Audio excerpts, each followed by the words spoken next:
வணக்கம். தினமலர்.com இரவு 8 மணி செய்திகள். முக்கிய நிகழ்வுகள். மத்திய உள்துறை அமைச்சகத்துக்கு எதிராக டெல்லி முதல்வர் அரவிந்த் கெஜ்ரிவால் போராட்டம். தர்ணாவுக்கு நடுவில் கோப்புகளை பார்த்து கையெழுத்து. ஆப்பிரிக்க பெண்களுக்கு வலுக்கட்டாயமாக மருத்துவ பரிசோதனை. சிசிடிவி காட்சிகள் வெளியானதால் ஆம் ஆத்மி மந்திரிக்கு சிக்கல். சுனந்தா மரணத்துக்கு அதிக அளவிலான மாத்திரைகளே காரணம். வலுக்கட்டாயமாக தரப்பட்டதா என்ற மர்மம் நீடிப்பு. விரிவான செய்திகள். அமைச்சர்களின் உத்தரவுக்கு கட்டுப்பட்டு பணி செய்ய மறுத்த போலீசாரை சஸ்பெண்ட் செய்ய கோரி டெல்லியில் முதல்வர் அரவிந்த் கெஜ்ரிவால் அமைச்சர்கள் போராட்டத்தில் ஈடுபட்டனர். போராட்டத்தில் இருந்தபடியே அலுவலக பணிகளையும் கவனித்தனர். டெல்லி மாநில அமைச்சர்கள் சோம்நாத் பார்த்தி, ராக்கி பிர்லா ஆகியோரது உத்தரவுகளுக்கு கீழ்ப்படியாமல் அவர்களுடன் சண்டையிட்ட போலீஸ் அதிகாரிகள் மீது நடவடிக்கை எடுக்க கோரி மத்திய உள்துறை அமைச்சர் சுஷில்குமார் ஷிண்டேவை முதல்வர் அரவிந்த் கெஜ்ரிவால் வலியுறுத்தியிருந்தார். மத்திய உள்துறையின் கட்டுப்பாட்டில் இருக்கும் டெல்லி போலீஸை மாநில அரசின் கட்டுப்பாட்டில் கொண்டு வரவும் வலியுறுத்தினார். இவற்றை முன்வைத்து மத்திய உள்துறை அமைச்சகம் முன் 10 நாள் தர்ணா போராட்டம் அறிவித்திருந்தார். திங்களன்று காலையில் அமைச்சர்கள், எம்எல்ஏக்களுடன் தலைமைச் செயலகத்திலிருந்து போராட்டத்துக்காக கெஜ்ரிவால் புறப்பட்டார். இதனால் டெல்லியில் முன்னெச்சரிக்கை நடவடிக்கையாக 144 தடை உத்தரவு பிறப்பிக்கப்பட்டது. காலையில் மெட்ரோ ரயில் நிலையங்களும் மூடப்பட்டன. பார்லிமெண்டை சுற்றியுள்ள சாலைகள் மூடப்பட்டன. தடையை மீறி உள்துறை அமைச்சகம் நோக்கிச் சென்ற கெஜ்ரிவால் மற்றும் தொண்டர்களை ரயில்வே துறை தலைமையகமான ரயில் பவன் அருகில் போலீசார் தடுத்து நிறுத்தினர். அதனால் அங்கேயே கெஜ்ரிவால் தர்ணாவில் ஈடுபட்டார். அப்போது அவர் பேசுகையில், ஆட்டோ டிரைவர்கள், தெருவோர வியாபாரிகளிடம் பணத்தை பறிக்கும் டெல்லி போலீசின் அராஜகத்தை கண்டித்தும் பெண்களின் பாதுகாப்புக்காகவும் தான் போராடுவதாக விளக்கம் அளித்தார். कोई बेटी है, सवेरे स्कूल के लिए निकलती है, कॉलेज के लिए निकलती है, जब तक शाम को वो घर नहीं आ जाती, माँ बाप का दिल धक धक करता रहता है कि वो सब ठीक ठाक लौटेगी कि नहीं लौटेगी। उन महिलाओं की सुरक्षा के लिए आज हम लोग यहाँ पे इकट्ठे हुए। दोस्तों, अपने लिए इकट्ठे नहीं हुए. தர்ணா போராட்டத்தை 10 நாட்கள் நடத்தப் போவதாகவும் இதில் பங்கேற்க டெல்லி மக்கள் திரண்டு வர வேண்டும் எனவும் கெஜ்ரிவால் அழைப்பு விடுத்தார். அதையடுத்து ஆம் ஆத்மி தொண்டர்கள் ரயில் பவன் முன் அதிக அளவில் குழும துவங்கினர். அவர்களை போலீசார் தடுத்ததால் இருதரப்புக்கும் மோதல் ஏற்பட்டது. இதையடுத்து அதிரடி படையினர் வரவழைக்கப்பட்டனர். குடியரசு தின கொண்டாட்ட பாதுகாப்பு பணிகளை மேற்கொள்ள வேண்டி இருப்பதால் போராட்ட களத்தை ஜந்தர் மந்தருக்கு மாற்றும்படி டெல்லி போலீஸ் விடுத்த வேண்டுகோளையும் கெஜ்ரிவால் நிராகரித்து விட்டதால் டெல்லியில் குழப்பமும் பதட்டமும் நிலவுகிறது. தர்ணா போராட்டத்தில் ஈடுபட்டபடியே அலுவலக பணிகளை கெஜ்ரிவாலும் அமைச்சர்களும் கவனித்தனர். கோப்புகளை வரவழைத்து படித்து பார்த்து கையெழுத்திட்டனர். आपको ये धरना नहीं करना चाहिए. हमने जब पार्टी बनाई थी, हमने कहा था ये आंदोलन अभी सड़क पे था और ये सड़क से विधानसभा के अंदर जाएगा. सड़क पे भी लड़ेंगे, विधानसभा में भी लड़ेंगे, दफ्तर के अंदर भी लड़ेंगे, जरूरत पड़ेगी. இதனிடையே அரவிந்த் கெஜ்ரிவாலின் கோரிக்கைக்கு பதிலளித்துள்ள மத்திய உள்துறை அமைச்சர் சுஷில்குமார் ஷிண்டே, அமைச்சர்களுடன் வாக்குவாதம் செய்ததாக டெல்லி போலீசார் மீது எழுந்த புகார் குறித்து விசாரணை நடப்பதாகவும், விசாரணை முடிந்ததும் சம்பந்தப்பட்ட போலீசார் மீது நடவடிக்கை எடுக்கப்படும் என்றும் கூறினார். டெல்லி போலீஸை மாநில அரசின் கட்டுப்பாட்டில் கொண்டு வர முடியாது என்றும் ஷிண்டே திட்டவட்டமாக கூறினார். டெல்லி எய்ம்ஸ் மருத்துவமனையில் ஆப்பிரிக்க பெண்கள் வலுக்கட்டாயமாக மருத்துவ பரிசோதனைக்குட்படுத்தப்பட்ட போது சட்ட அமைச்சர் சோம்நாத் பார்த்தி அங்கு இருந்ததற்கான சிசிடிவி ஆதாரம் வெளியாகியிருக்கிறது. விபச்சாரம் மற்றும் போதை மருந்து கடத்தலை தடுப்பதாக கூறி தெற்கு டெல்லியில் ஆப்பிரிக்க நாடுகளைச் சேர்ந்த பெண்கள் தங்கியிருந்த கட்டிடத்தில் சட்டத்துறை அமைச்சர் சோம்நாத் பார்த்தி தலைமையில் ஆம் ஆத்மி கட்சியினர் புதனன்று நள்ளிரவில் சோதனையில் ஈடுபட்டனர். சுற்றி வளைக்கப்பட்ட ஆப்பிரிக்க பெண்கள் டெல்லி எய்ம்ஸ் மருத்துவமனையில் வியாழனன்று அதிகாலையில் வலுக்கட்டாயமாக மருத்துவ பரிசோதனைக்குட்படுத்தப்பட்டனர். அப்போது அமைச்சர் பார்த்தி மருத்துவமனையில் டாக்டர்களுடன் பேசிக் கொண்டிருந்தது அங்குள்ள சிசிடிவி காட்சிகளின் மூலம் உறுதிப்படுத்தப்பட்டுள்ளது. வீடு புகுந்து தங்களை மானபங்கப்படுத்தியதாக ஆப்பிரிக்க பெண்கள் மனு தாக்கல் செய்ததைத் தொடர்ந்து அமைச்சர் பார்த்தி உள்ளிட்டோர் மீது வழக்கு பதிவு செய்ய சோகத் நீதிமன்றம் உத்தரவிட்டது. அதையடுத்து அடையாளம் தெரியாத நபர்கள் மீது வழக்கு பதிவு செய்துள்ள டெல்லி போலீசார் வீடு புகுந்து அத்துமீறி நடந்தவர்களை அடையாளம் காட்டும்படி ஆப்பிரிக்க பெண்களை கேட்டுள்ளனர். ஆப்பிரிக்க பெண்கள் அவமதிக்கப்பட்ட சம்பவத்துக்கும் தனக்கும் எந்த தொடர்பும் இல்லை என்று அமைச்சர் பார்த்தி விளக்கம் அளித்துள்ள நிலையில் அவருக்கு எதிராக வெளியாகியுள்ள சிசிடிவி ஆதாரம் நெருக்கடியை அதிகரித்துள்ளது. சசி தரூர் மனைவி சுனந்தாவின் மரணத்துக்கு அதிக அளவில் மன அழுத்த மருந்துகளை உட்கொண்டதே காரணம் என்று பிரேத பரிசோதனை அறிக்கையில் தெரிவிக்கப்பட்டுள்ளதாக கூறப்படுகிறது. ஆனால் இந்த மருந்து வலுக்கட்டாயமாக சுனந்தாவுக்கு கொடுக்கப்பட்டதா என்பது உறுதிப்படுத்தப்படவில்லை. டெல்லி நட்சத்திர ஹோட்டலில் மர்மமான முறையில் இறந்து கிடந்த மத்திய அமைச்சர் சசி தரூரின் மனைவி சுனந்தா புஷ்கரின் உடல் எய்ம்ஸ் மருத்துவமனையில் பிரேத பரிசோதனைக்குட்படுத்தப்பட்டது. இயற்கைக்கு மாறான முறையில் திடீரென சுனந்தாவின் இறப்பு நேர்ந்திருப்பதாக பிரேத பரிசோதனை மேற்கொண்ட டாக்டர் சுதீர் குப்தா தெரிவித்திருந்தார். பிரேத பரிசோதனை அறிக்கையின் முழு விவரம் தற்போது வெளியாகியுள்ளது.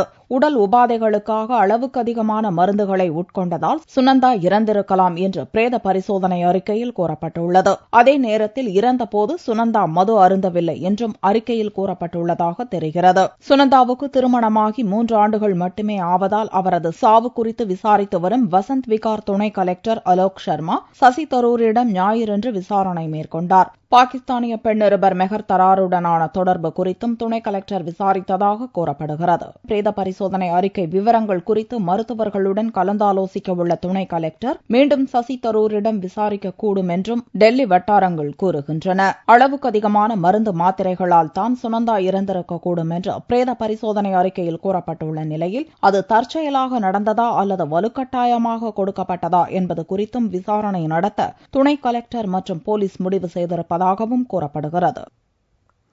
தேமுதிக சார்பில் 40 தொகுதிகளிலும் போட்டியிட விருப்ப மனு அளிக்க கட்சித் தலைவர் விஜயகாந்த் அழைப்பு விடுத்துள்ளார். தேமுதிக தலைவர் விஜயகாந்த் திங்களன்று ஒரு அறிக்கை வெளியிட்டார். தமிழகம் மற்றும் புதுச்சேரியில் உள்ள 40 லோக்சபா தொகுதிகளிலும் போட்டியிட விரும்பும் கட்சியினர் 23ஆம் தேதி வியாழன் முதல் கோயம்பேடு தலைமை அலுவலகத்தில் விண்ணப்ப மனு பெற்றுக் கொள்ளலாம் என்று அறிவித்துள்ளார். பூர்த்தி செய்யப்பட்டுள்ள விருப்ப மனுக்களை பிப்ரவரி 1ஆம் தேதி மாலை 6 மணிக்குள் சமர்ப்பிக்க வேண்டும் என்று அந்த அறிக்கையில் கூறப்பட்டுள்ளது. இதற்கான கட்டணமாக பொது தொகுதிக்கு 20,000 ரூபாயும் தனி தொகுதிக்கு 10,000 ரூபாய் செலுத்த வேண்டும் என்றும் விஜயகாந்த் தெரிவித்துள்ளார். பெண்களுக்கு உரிமைகளை அளிக்காமல் இந்தியா வல்லரசாக முடியாது என்று பெண் பிரதிநிதிகளுடன் கலந்துரையாடிய ராகுல் கூறினார்.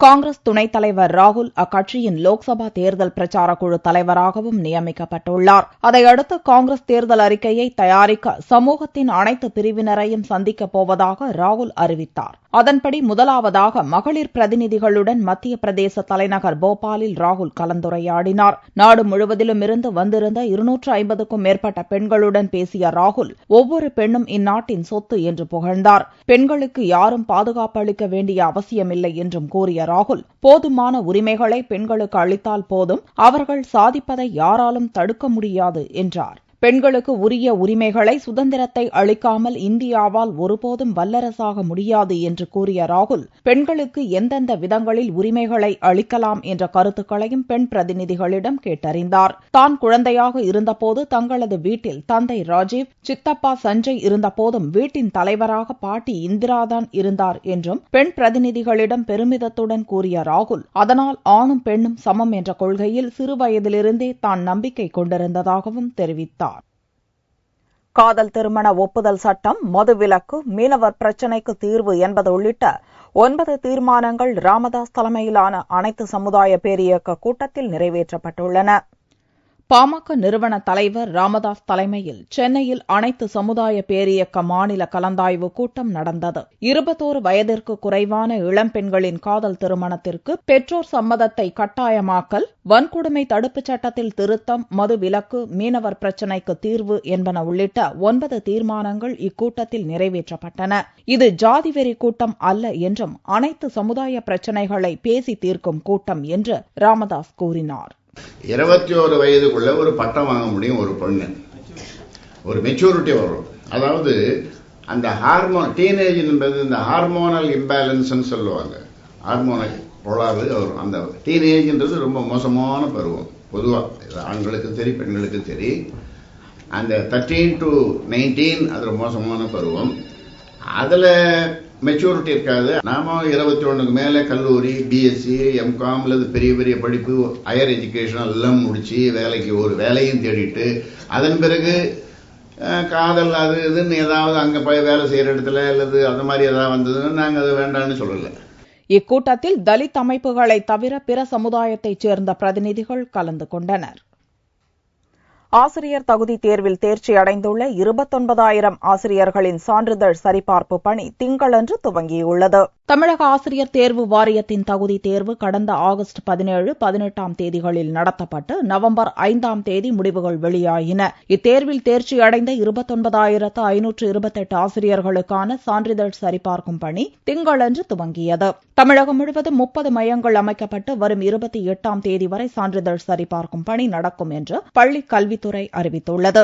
சென்னையில் தேர்வு எழுதிய ஆசிரியர்களுக்கான சரிபார்ப்பு பணி அசோக் நகர் அரசு பெண்கள் மேல்நிலைப் பள்ளியில் நடந்தது. ஆகஸ்ட் 17 அன்னைக்கு ஆசிரியர் தகுதி தேர்வு நடந்துச்சு. அதில் நான் பாஸ் பண்ணியிருக்கேன். அதுக்கு இன்னைக்கு சர்டிஃபிகேட் வெரிஃபிகேஷனுக்காக கூப்பிட்டுருந்தாங்க.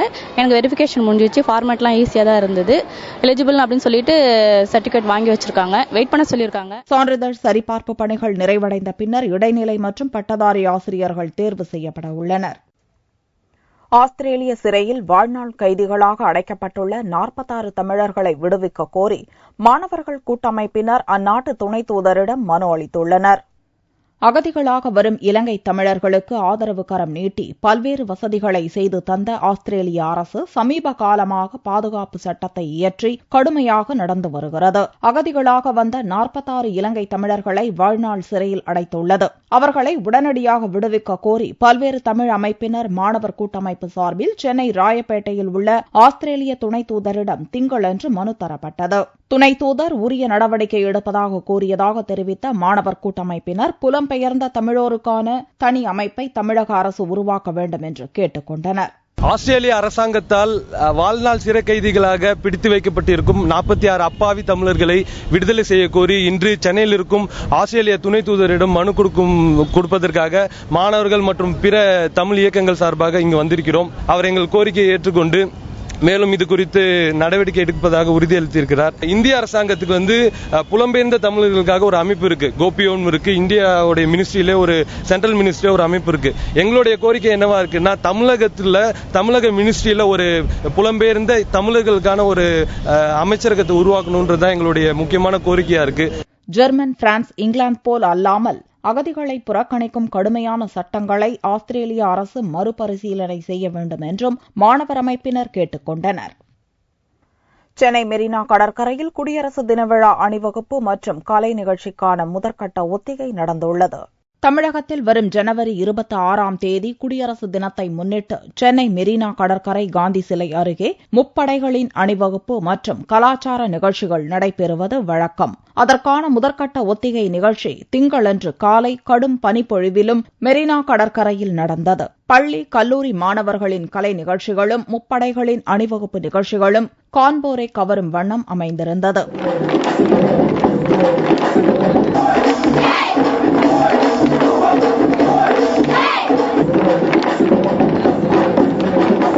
பொய்க்கால் குதிரை, இந்த ஒயிலாட்டம், மயிலாட்டம், நிறைய இந்த மாதிரி கலையெல்லாம் அழிஞ்சிட்டு இருக்கு இப்ப இருக்கிற காலகட்டத்தில்.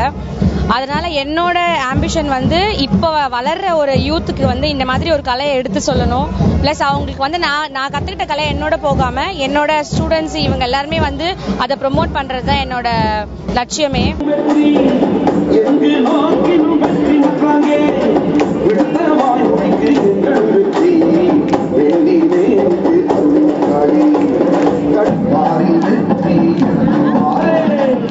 ரிபப்ளிக் டேக்காக டான்ஸ் ப்ராக்டிஸ்க்காக வந்திருந்தோம்.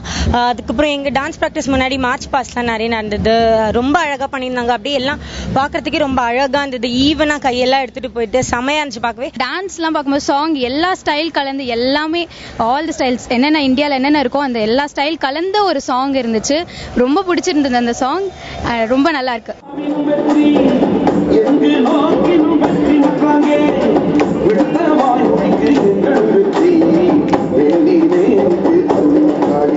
காலேஜ் லெவல்ஸ்ல இருந்து ஸ்கூல் லெவல்ஸ்ல இருந்து எல்லாமே பார்ட்டிசிபேட் பண்றாங்க.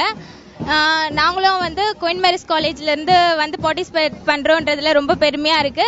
அணிவகுப்பு ஒத்திகை முடியும் வரை அப்பகுதியில் போக்குவரத்து மாற்றம் செய்யப்பட்டிருந்தது. தங்கத்தின் விலையில் திங்கட்கிழமையன்று ஒரு சவரனுக்கு 56 ரூபாய் அதிகரித்தது. ஒரு சவரன் தங்கம் 22,424 ரூபாய்க்கு விற்பனையானது. 1 கிராம் ஆபரண தங்கம் 2,803 ரூபாயாக இருந்தது. வெள்ளி 1 கிராமுக்கு 10 காசுகள் அதிகரித்து 48 ரூபாய் 30 காசுகளுக்கு விற்பனையானது. பார் வெள்ளியின் விலை 45,150 ரூபாயாக இருந்தது. ஸ்ரீரங்கத்தில் ராப்பத்து திருநாளின் இறுதி நாளில் நம்பெருமாள் தீர்த்தவாரி விமர்சையாக நடந்தது.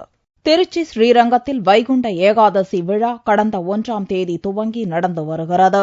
பகல் 10 முடிந்து ராப்பத்து துவக்க நாளில் சொர்க்கவாசல் திறப்பு நிகழ்ச்சி கடந்த 11ஆம் தேதி நடந்தது. தொடர்ந்து ராப்பத்து திருநாளின் இறுதி நாளான திங்கட்கிழமை அன்று தீர்த்தவாரி நிகழ்ச்சி நடந்தது.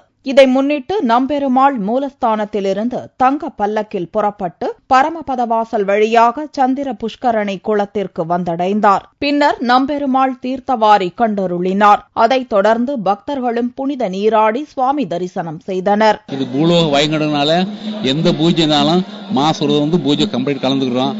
இன்னைக்கு தீர்த்தவாரி பூஜை நல்லா அருமையா இருந்தது. கூட்டம் நல்லா அருமையா இருந்தது. கோவில் நல்லா ஏற்பாடு பண்ணாங்க. சந்தோஷம். செவ்வாய்க்கிழமையன்று நடக்கும் நம்மாழ்வார் மோட்சத்துடன் இந்த ஆண்டு வைகுண்ட ஏகாதசி திருவிழா நிறைவடைகிறது. மீண்டும் செய்திகள் இந்திய நேரப்படி செவ்வாய்க்கிழமை மாலை 4 மணிக்கு. வணக்கம்.